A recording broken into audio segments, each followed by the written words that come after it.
नमस्कार। आइए आज सुनते हैं मुंशी प्रेमचंद जी द्वारा लिखी कहानी चमत्कार। बीए पास करने के बाद चंद्र प्रकाश को एक ट्यूशन करने के सिवा और कुछ न सूझा। उनकी माता पहले ही मर चुकी थी। इस साल पिता का भी देहांत हो गया। चंद्र प्रकाश जीवन के जो मधुर सपने देखा करता था वे सब धूल में मिल गए। पिता ऊंचे ओहदे पर थे। उनकी कोशिश से चंद्र प्रकाश को कोई अच्छी जगह मिलने की पूरी आशा थी, पर वे सब मंसूबे धरे रह गए और अब गुजर बसर के लिए वही 30 रुपए महीने की ट्यूशन रह गई। पिता ने कुछ संपत्ति न छोड़ी, उल्टे वधू का बोझ और सिर पर लाद दिया। फिर स्त्री भी मिली तो पढ़ी लिखी, शौकीन, जबान की तेज, जिसे मोटा खाने और मोटा पहनने से मर जाना कबूल था। चंद्र प्रकाश को 30 रुपए की नौकरी करते शर्म तो आई, लेकिन ठाकुर साहब ने रहने का स्थान देकर उसके आंसू पोंछ दिए। ये मकान ठाकुर साहब के मकान से बिल्कुल मिला हुआ था। पक्का, हवादार, साफ सुथरा और ज़रूरी सामान से लैस। ऐसा मकान 20 रुपए से कम पर ना मिलता। काम केवल 2 घंटे का। लड़का था तो लगभग उन्हीं की उम्र का, पर बड़ा कुंद जहन, कामचोर। अभी 9वीं दर्जे में पढ़ता था। सबसे बड़ी बात ये कि ठाकुर और ठकुराइन दोनों प्रकाश का बहुत आदर करते थे, बल्कि उसे लड़का ही समझते थे। वो नौकर नहीं, घर का आदमी था और घर के हर एक मामले में उसकी सलाह ली जाती थी। ठाकुर साहब अंग्रेजी नहीं जानते थे। उनकी समझ में अंग्रेजी पढ़ा हुआ लड़का भी उनसे ज़्यादा बुद्धिमान, चतुर और तजुर्बेकार था। संध्या का समय था। प्रकाश ने अपने शिष्य वीरेंद्र को पढ़ाकर छड़ी उठाई तो ठकुराइन ने आकर कहा, अभी ना जाओ बेटा, ज़रा मेरे साथ आओ, तुमसे कुछ सलाह करनी है। प्रकाश ने मन में सोचा, आज कैसी सलाह है? वीरेंद्र के सामने क्यों नहीं कहा?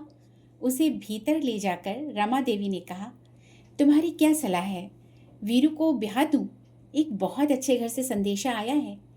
प्रकाश ने मुस्कुरा कर कहा, ये तो वीरू बाबू ही से पूछिए। नहीं, मैं तुमसे पूछती हूँ। प्रकाश ने असमंजस में पड़कर कहा, मैं इस विषय में क्या सलाह दे सकता हूँ? उनका 20वां साल तो है, लेकिन ये समझ लीजिए कि फिर पढ़ना हो चुका। तो अभी ना करूं, यही सलाह है। जैसा आप उचित समझें। मैंने तो दोनों बातें कह दी, तो कर डालूं। मुझे यही डर लगता है कि लड़का कहीं बहक ना जाए। मेरे रहते इसकी तो आप चिंता ना करें। हाँ, इच्छा हो तो कर डालिए, कोई हर्ज भी नहीं है। सब तैयारियां तुम्ही को करनी पड़ेंगी, ये समझ लो। तो मैं इनकार कब करता हूँ? रोटी की खैर मनाने वाले शिक्षित युवकों में एक प्रकार की दुविधा होती है जो उन्हें अप्रिय सत्य कहने से रोकती है। प्रकाश में भी यही कमजोरी थी। बात पक्की हो गई और विवाह का सामान आने लगा। ठाकुर साहब उन मनुष्यों में थे जिन्हें अपने ऊपर विश्वास नहीं होता। उनकी निगाहों में प्रकाश की डिग्री उनके 60 साल के अनुभव से कहीं अधिक मूल्यवान थी। विवाह का सारा आयोजन प्रकाश के हाथों में था। 10-12 हजार रुपये खर्च करने का अधिकार कुछ कम गौरव की बात ना थी। देखते देखते एक फटे हाल युवक जिम्मेदार मैनेजर बन बैठा। कहीं कपड़े वाला उसे सलाम करने आया है, कहीं मोहल्ले का बनिया घेरे हुए है, कहीं गैस और शामियाने वाला खुशामद कर रहा है। वो चाहता तो 200-400 रुपये बड़ी आसानी से बना लेता, लेकिन इतना नीच ना था। फिर उसके साथ क्या दगा करता जिसने सब कुछ उसी पर छोड़ दिया था। पर जिस दिन उसने 5,000 के जेवर खरीदे, उस दिन उसका मन चंचल हो उठा। घर आकर चंपा से बोला, हम तो यहाँ रोटियों को मोहताज हैं और दुनिया में ऐसे आदमी पड़े हुए हैं जो हजारों लाखों रुपए के जेवर बनवा डालते हैं। ठाकुर साहब ने आज बहू के चढ़ावे के लिए 5,000 के जेवर खरीदे। ऐसी ऐसी चीज़ें कि देखकर आंखें ठंडी हो जाएं। सच कहता हूँ, आज चीज़ों पर तो आंखें नहीं ठहरती थी। चंपा ईर्ष्या जनित विराग से बोली, हमें क्या करना है? जिन्हें ईश्वर ने दिया है वे पहने। यहाँ तो रो रो कर मरने के लिए ही पैदा हुए हैं। चंद्र प्रकाश, इन्हीं लोगों की मौज है, न कमाना न धमाना। बाप दादा छोड़ गए हैं, मज़े से खाते हैं और चैन करते हैं।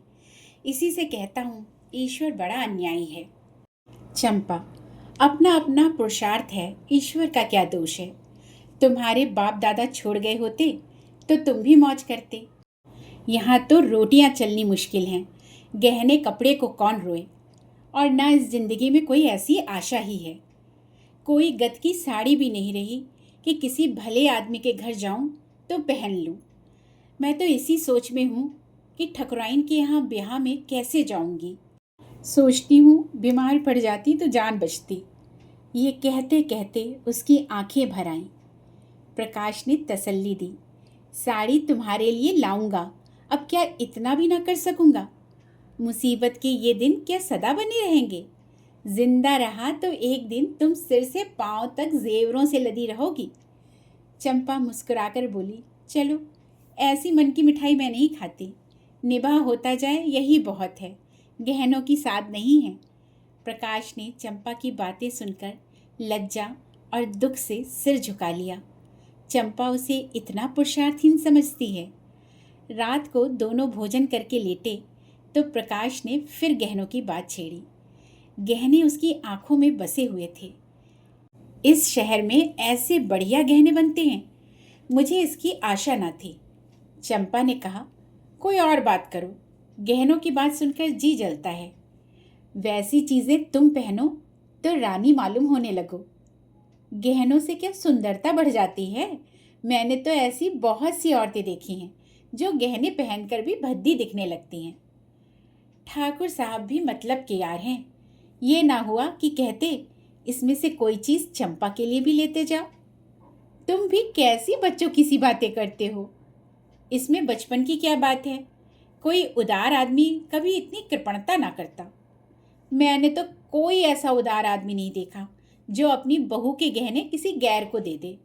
मैं गैर नहीं हूँ, एक ही मकान में रहते हैं। मैं उनके लड़के को पढ़ाता हूँ और शादी का सारा इंतज़ाम कर रहा हूँ। अगर 100-200 की कोई चीज़ दे देते तो वो निष्फल ना जाती। मगर धनवानों का हृदय धन के भार से दबकर सिकुड़ जाता है। उनमें उदारता के लिए स्थान ही नहीं रहता। रात के 12 बज गए, फिर भी प्रकाश को नींद नहीं आ रही थी। बार बार वही चमकीले गहने आंखों के सामने आ जाते थे। कुछ बादल हो आए हैं और बार बार बिजली चमक उठती है। सहसा प्रकाश चारपाई से उठ खड़ा हुआ। उसे चंपा का आभूषणहीन अंग देखकर दया आई।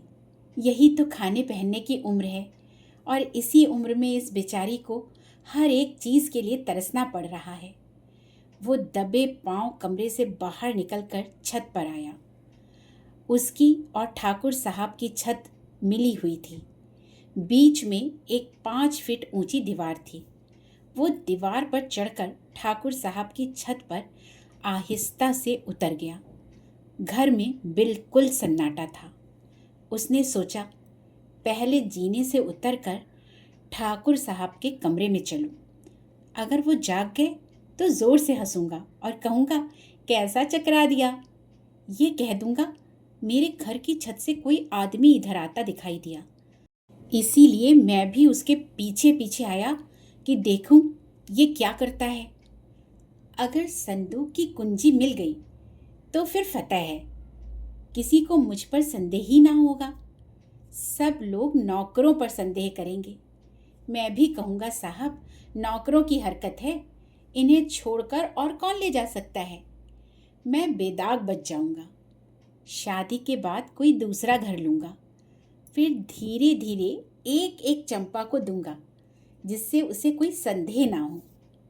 और वो जीने से उतरने लगा, लेकिन उसकी छाती धड़क रही थी। धूप निकल आई थी। प्रकाश अभी सो रहा था कि चंपा ने उसे आकर जगाया और कहा, बड़ा गजब हो गया, रात को ठाकुर साहब के घर में चोरी हो गई। चोर गहने की संदूकची उठा ले गया। प्रकाश ने पड़े पड़े पूछा, किसी ने पकड़ा नहीं चोर को? किसी को खबर भी हो, वो संदूकची ले गया जिसमें ब्याह के गहने रखे थे। ना जाने कैसे कुंजी उड़ा ली और ना जाने कैसे मालूम हुआ कि इसी संदूक में संदूकची रखी है। नौकरों की कार्रवाई होगी, बाहरी चोरों का ये काम नहीं है। नौकर तो उनके तीनों पुराने हैं। नियत बदलते क्या देर लगती है। आज मौका देखा, उठा ले गए। तुम जाकर जरा उन लोगों को तसल्ली तो दो। ठकुराइन बेचारी रो रही थी, तुम्हारा नाम ले लेकर कहती थी कि बेचारा महीनों इन गहनों के लिए दौड़ा, एक एक चीज अपने सामने जचवाई और चोरों ने उसकी सारी मेहनत पर पानी फेर दिया। प्रकाश चटपट उठ बैठा और घबराता हुआ सा जाकर ठकुराइन से बोला, ये तो बड़ा अनर्थ हो गया माता जी, मुझसे तो अभी अभी चंपा ने कहा। ठाकुर साहब सिर पर हाथ रखे हुए बैठे थे। बोले, कहीं सेंध नहीं, कहीं ताला नहीं टूटा, किसी दरवाजे की चूल नहीं उतरी, समझ नहीं आता चोर आया किधर से। ठकुराइन ने रोकर कहा, मैं तो लुट गई भैया, ब्याह सिर पर खड़ा है, कैसे क्या होगा भगवान। तुमने दौड़ धूप की थी तब कहीं जाके चीजें आई थी, ना जाने किस मनहूस सायद से लगनाई थी।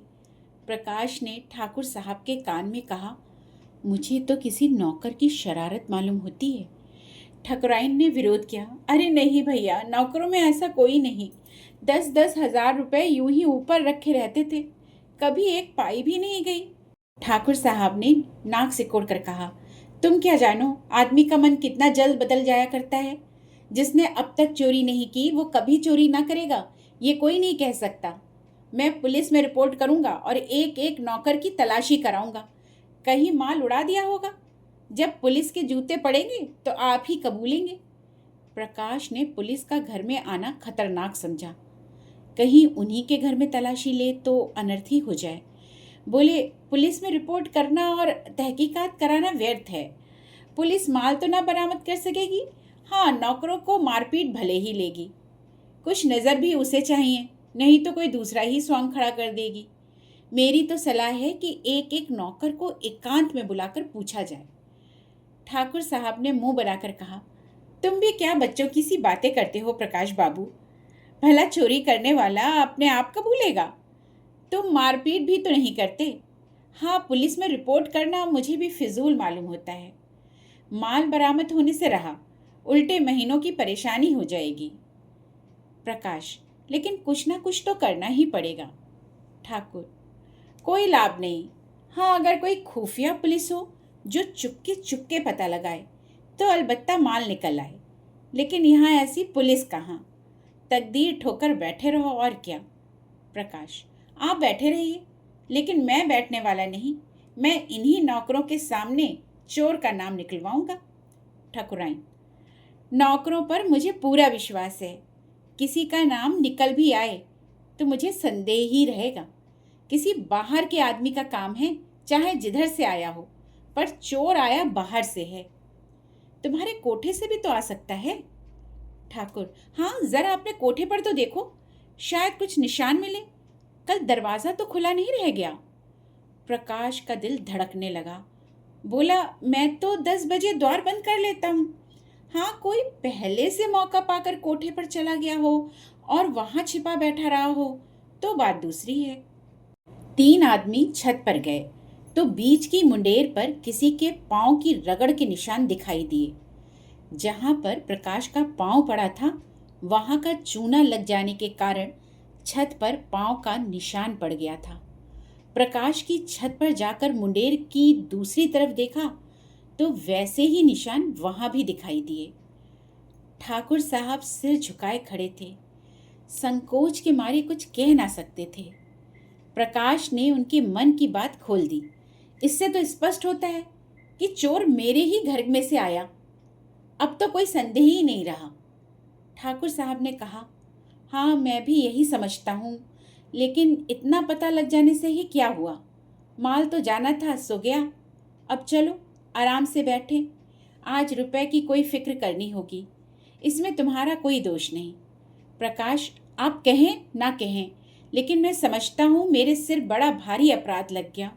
मेरा दरवाज़ा 9-10 बजे तक खुला ही रहता है। चोर ने रास्ता देख लिया, संभव है 2-4 दिन में फिर आ घुसे।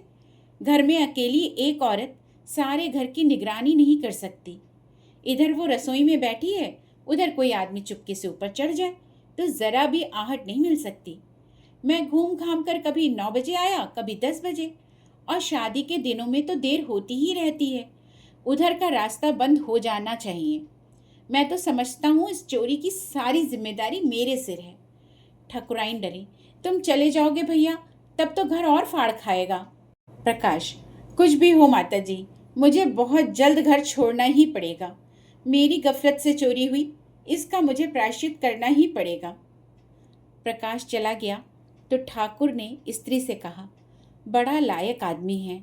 ठकुराइन, क्या बात है, चोर उधर से आया, यही बात उसे लग गई। कहीं ये चोर को पकड़ पाए तो कच्चा खा जाए, मार ही डाले। देख लेना, कभी ना कभी माल बरामद करेगा। अब इस घर में कदापि ना रहेगा, कितना ही समझाओ। किराए के 20 रुपए और दे दूंगा। हम किराया क्या दें, वो आप घर ही छोड़ रहे हैं, हम तो कुछ कहते नहीं। किराया तो देना ही पड़ेगा। ऐसे आदमी के साथ कुछ बल भी खाना पड़े तो बुरा नहीं लगता। मैं तो समझती हूँ वो किराया लेंगे ही नहीं। 30 रुपए में गुजर भी तो ना होता होगा। प्रकाश ने उसी दिन वो घर छोड़ दिया। उस घर में रहने से जोखिम था, लेकिन जब तक शादी की धूमधाम रही प्राय सारा दिन यहीं रहता था। चंपा से कहा, एक सेठ जी के यहाँ 50 रुपए महीना का काम मिल गया है, मगर वो रुपए मैं उन्हीं के पास जमा करता जाऊंगा। वो आमदनी केवल जेवरों में खर्च होगी, उसमें से एक पाई भी घर के खर्च में ना आने दूंगा। चंपा फड़क उठी। पति प्रेम का ये परिचय पाकर उसने अपने भाग्य को सराहा। देवताओं में उसकी श्रद्धा और भी बढ़ गई। अब तक प्रकाश और चंपा के बीच में कोई पर्दा ना था। प्रकाश के पास जो कुछ था वो चंपा का था, और चंपा ही के पास उसके बक्से, संदूक, अलमारी की कुंजियां रहती थी। मगर अब प्रकाश का एक संदूक हमेशा बंद रहता। उसकी कुंजी कहाँ है इसका चंपा को पता नहीं। वो पूछती, इस संदूक में क्या है, तो वो कह देता, कुछ नहीं, पुरानी किताबें मारी मारी फिरती थी, उठाकर संदूक में बंद कर दी हैं। चंपा को संदेह का कोई कारण ना था। एक दिन चंपा पति को पान देने गई तो देखा वो उस संदूक को खोले हुए देख रहे हैं। उसे देखते ही उन्होंने संदूक जल्दी से बंद कर दिया। उनका चेहरा जैसे फीका हो गया। संदेह का अंकुर जमा, मगर पानी ना पाकर सूख गया। चंपा किसी ऐसे कारण की कल्पना ही ना कर सकी जिससे संदेह को आश्रय मिलता। लेकिन 5,000 की संपत्ति को इस तरह छोड़ देना कि उसका ध्यान ही ना आए, प्रकाश के लिए असंभव था। वो कहीं बाहर से आता तो एक बार संदूक अवश्य खोलता। एक दिन पड़ोस में चोरी हो गई। उस दिन से प्रकाश अपने कमरे में ही सोने लगा। आषाढ़ के दिन थे, उमस के मारे दम घुटता था। ऊपर एक साफ सुथरा बरामदा था जो बरसात में सोने के लिए ही शायद बनाया गया था। चंपा ने कई बार ऊपर सोने के लिए कहा, पर प्रकाश ना माना। अकेला घर कैसे छोड़ दे? चंपा ने कहा, चोरी ऐसों के यहाँ नहीं होती। चोर घर में कुछ देखकर ही जान खतरे में डालता है, यहाँ क्या रखा है? प्रकाश ने क्रुद्ध होकर कहा, कुछ नहीं, बर्तन भाड़े तो हैं ही, गरीब के लिए अपनी हांडी ही बहुत है। एक दिन चंपा ने कमरे में झाड़ू लगाई तो संदूक को खिसकाकर दूसरी तरफ रख दिया। प्रकाश ने संदूक का स्थान बदला हुआ पाया तो सशंक होकर बोला, संदूक तुमने हटाया? ये पूछने की कोई बात ना थी। झाड़ू लगाते वक्त प्रायः चीज़ें इधर उधर खिसक ही जाती हैं। बोली, मैं क्यों हटाने लगी? फिर किसने हटाया? मैं नहीं जानती। घर में तुम रहती हो, जानेगा कौन? अच्छा, अगर मैंने ही हटा दिया तो इसमें पूछने की क्या बात है? कुछ नहीं, यूं ही पूछता था। मगर जब तक संदूक खोलकर सब चीज़ें देख ना ले, प्रकाश को चैन कहाँ। चंपा ज्यों ही भोजन पकाने गई, उसने संदूक खोला और आभूषणों को देखने लगा। आज चंपा ने पकौड़ियाँ बनाई थी। पकौड़ियाँ गरम गरम ही मज़ा देती हैं। प्रकाश को पकौड़ियाँ पसंद भी थी। उसने थोड़ी सी पकौड़ियाँ एक तश्तरी में रखी और प्रकाश को देने गई। प्रकाश ने उसको देखते ही संदूक धमाके से बंद कर दिया और ताला लगाकर उसे बहलाने के इरादे से बोला, तश्तरी में क्या लाई? अच्छा, पकौड़ियाँ हैं। आज चंपा को संदेह हो गया। संदूक में क्या है ये देखने की उत्सुकता हुई। प्रकाश उसकी कुंजी कहीं छिपा कर रखता था। चंपा किसी तरह वो कुंजी उड़ा लेने की चाल सोचने लगी। एक दिन एक बिसाती कुंजियों का गुच्छा बेचने आ निकला। चंपा ने उस ताले की कुंजी ले ली और संदूक खोल डाला। अरे, ये तो आभूषण है। उसने एक एक आभूषण को निकालकर देखा। ये गहने कहाँ से आए? मुझसे कभी इनकी चर्चा नहीं की। सहसा उसके मन में भाव उठा, कहीं ये ठाकुर साहब के गहने तो नहीं हैं? चीज़ें वही थीं जिनका वो बखान करते रहते थे। उसे अब कोई संदेह ना रहा। लेकिन इतना घोर पतन! लज्जा और खेद से उसका सिर झुक गया। उसने तुरंत संदूक बंद कर दिया और चारपाई पर लेटकर सोचने लगी, इनकी इतनी हिम्मत पड़ी कैसे? ये दुर्भावना इनके मन में आई ही क्यों? मैंने तो कभी आभूषणों के लिए आग्रह नहीं किया। अगर आग्रह भी करती तो क्या उसका आशय ये होता कि वो चोरी करके लाएं? चोरी आभूषण के लिए? इनका मन क्यों इतना दुर्बल हो गया? उसके जी में आया इन गहनों को उठा ले और ठकुराइन के चरणों में डालाए, लेकिन परिणाम कितना भयंकर होगा। उस दिन से चंपा कुछ उदास रहने लगी। प्रकाश से वो प्रेम ना रहा, ना वो सम्मान भाव। बात बात पर तकरार होती। अभाव में जो परस्पर सद्भाव था वो गायब हो गया। तब एक दूसरे से दिल की बात कही जाती थी, भविष्य के मंसूबे बांधे जाते थे, आपस में सहानुभूति थी। अब दोनों ही दिलगिर रहते। कई कई दिनों तक आपस में एक बात भी ना होती। कई महीने गुजर गए। शहर के एक बैंक में असिस्टेंट मैनेजर की जगह खाली हुई। प्रकाश ने अर्थशास्त्र पढ़ा था, लेकिन शर्त ये थी कि नकद 10,000 की जमानत दाखिल की जाए। इतनी बड़ी रकम कहाँ से आएगी, यही सोचकर प्रकाश तड़प कर रह जाता था। एक दिन ठाकुर साहब से इस विषय में बात चल पड़ी। ठाकुर साहब ने कहा, तुम क्यों नहीं दरख्वास्त भेजते? प्रकाश ने सिर झुकाकर कहा, 10,000 की नकद जमानत मांगते हैं, मेरे पास रुपए कहाँ हैं? अजी, तुम दरख्वास्त तो दो।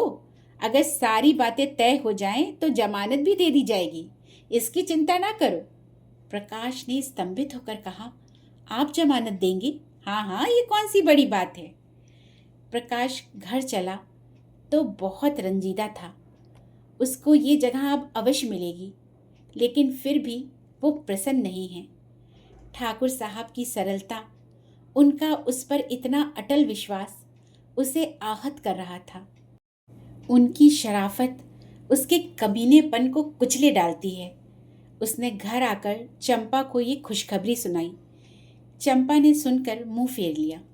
एक क्षण के बाद बोली, ठाकुर साहब से तुमने क्यों जमानत दिलवाई? प्रकाश ने चिढ़कर कहा, फिर और किससे दिलवाता? यही ना होता कि जगह ना मिलती, रोटियां तो मिल ही जाती। रुपए पैसे की बात है, कहीं भूल चूक हो जाए तो तुम्हारे साथ उनके रुपए भी जाएं। ये तुम कैसे समझती हो कि भूल चूक होगी? क्या मैं अनाड़ी हूँ? चंपा ने विरक्त मन से कहा, आदमी की नीयत भी तो हमेशा एक सी नहीं रहती। प्रकाश ठक से रह गया। उसने चंपा को चुभती हुई आंखों से देखा, पर चंपा ने मुंह फेर लिया था। वो उसके भावों के विषय में कुछ निश्चय ना कर सका। लेकिन ऐसी खुशखबरी सुनकर भी चंपा का उदासीन रहना उसे विकल करने लगा। उसके मन में प्रश्न उठा, उस वाक्य में कहीं आक्षेप तो नहीं छिपा हुआ था? चंपा ने संदूक खोलकर देख तो नहीं लिया? इस प्रश्न का उत्तर पाने के लिए इस समय वो अपनी एक आंख भी भेंट कर सकता था। भोजन करते समय प्रकाश ने चंपा से पूछा, तुमने क्या सोचकर कहा था कि आदमी की नीयत तो हमेशा एक सी नहीं रहती, जैसे ये उसके जीवन या मृत्यु का प्रश्न हो। चंपा ने संकट में पड़कर कहा, कुछ नहीं, मैंने दुनिया की बात कही थी। प्रकाश को संतोष ना हुआ। क्या जितने आदमी बैंकों में नौकर हैं उनकी नीयत बदलती रहती है? वो बोला। चंपा ने गला छुड़ाना चाहा, तुम जबान पकड़ते हो। ठाकुर साहब के यहाँ इस शादी में ही तुम अपनी नीयत ठीक नहीं रख सके। 100-200 रुपए की चीज़ें घर रख ही ली। प्रकाश के दिल से बोझ उतर गया।